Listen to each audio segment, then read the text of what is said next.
How do coordinates change after a 270-degree rotation about the origin? A 270-degree rotation in one direction leads to the same location as a 90-degree rotation in the opposite direction. You can therefore use the rules for a 90-degree rotation in these cases. Let's repeat the rules.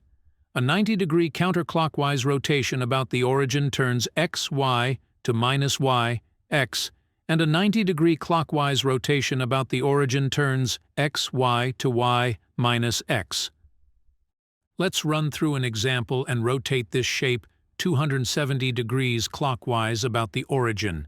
A 270-degree clockwise rotation gives the same result as a 90-degree counterclockwise rotation.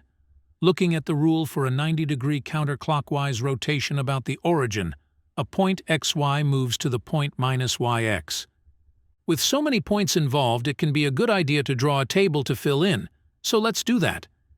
Place the original coordinates in the left column and the rotated coordinates in the right column. Let's start with this point at 1, 3. The rule says xy moves to minus yx. X is 1 and y is 3. The new x-coordinate is minus y, which is minus 3. The new y-coordinate is x, which is 1. So, the rotated point is here, at minus 3, 1. Now let's move counterclockwise in the original figure, to this point at 3, 1. X is 3 and y is 1 in this case. The new x-coordinate is minus y, which is minus 1. The new y-coordinate is x, which is 3. You can place the rotated point at minus 1, 3 here and connect the 2 points like this. The procedure for the remaining points is the same, so let's just complete the table, plot the points, and connect them. And there you go.